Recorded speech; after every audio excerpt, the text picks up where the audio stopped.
بسم اللہ الرحمن الرحیم۔ آج عید قربان کا دن ہے اور آج کے دن ساری دنیا کے مسلمان اللہ تعالیٰ کی عطا کردہ نعمتیں، ان نعمتوں میں سے وہ نعمتیں جو جانوروں کی شکل میں اللہ تعالیٰ نے عطا فرمائی ہیں، آج ان جانوروں کو اللہ کی بارگاہ میں سنت ابراہیمی کو تازہ کرتے ہوئے مسلمان جانوروں کو قربان کرتے ہیں، جیسے اونٹ، گائے، بھینس، بیل، دمبا، بھیڑ، بکری وغیرہ، اور ان جانوروں کا گوشت بھی کھاتے ہیں۔ اب سوال یہ ہے کہ اللہ کے نبی صلی اللہ علیہ وسلم کو کون سے جانور کا گوشت زیادہ پسند تھا؟ اگرچہ اللہ کے نبی صلی اللہ علیہ وسلم نے اونٹ کا گوشت بھی تناول فرمایا ہے، بھیڑ دمبے کا گوشت بھی تناول فرمایا ہے، گائے بیل کا بھی گوشت تناول فرمایا ہے، بکری کا بھی گوشت تناول فرمایا ہے، لیکن ان تمام جانوروں میں سے کس جانور کا گوشت حضور نبی اکرم صلی اللہ علیہ وسلم کو زیادہ پسند تھا؟ اس کا جواب یہ ہے کہ اللہ کے نبی صلی اللہ علیہ وسلم کو تمام جانوروں میں سے بکری کا گوشت زیادہ پسند تھا، اور وہ بھی بکری کی دستی۔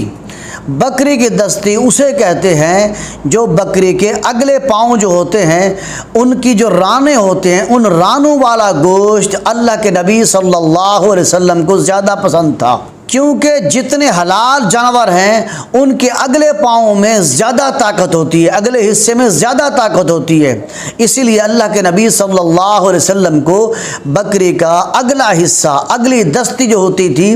اللہ کے نبی صلی اللہ علیہ وسلم اس کو زیادہ پسند فرماتے تھے اور اسی کا گوشت تناول فرماتے تھے۔ چنانچہ حدیث مبارکہ میں آتا ہے، حضرت ابو عبیدہ رضی اللہ تعالی نے حضرت زباب بنت زبیر کا واقعہ نقل کیا ہے کہ انہوں نے اپنے گھر میں ایک بکری کو ذبح کیا۔ حضور نبی اکرم صلی اللہ علیہ وسلم نے ان کو کہلا بھیجا، حکم فرمایا کہ اپنی بکری میں سے ہمیں بھی کچھ دو۔ جب قاصد نے واپس جا کر حضور نبی اکرم صلی اللہ علیہ وسلم کو یہ خبر دی کہ اب تو بکری کا اگلا حصہ جو گردن ہوتی ہے وہ بچی ہوئی ہے، اور وہ صحابی کہتے ہیں مجھے شرم آتی ہے کہ میں حضور کی بارگاہ میں یہ بھیجوں، تو آقا حضور نبی اکرم صلی اللہ علیہ وسلم شاہ فرمایا کہ وہ بکری کا جو اگلا حصہ ہے وہی بھیج دو، یعنی بکری کی گردن، اس لیے کہ وہ بکری کا اگلا حصہ ہے، اور بکری کی گردن جو ہوتی ہے یہ خیر کے زیادہ قریب اور اذیت سے زیادہ دور ہوتی ہے۔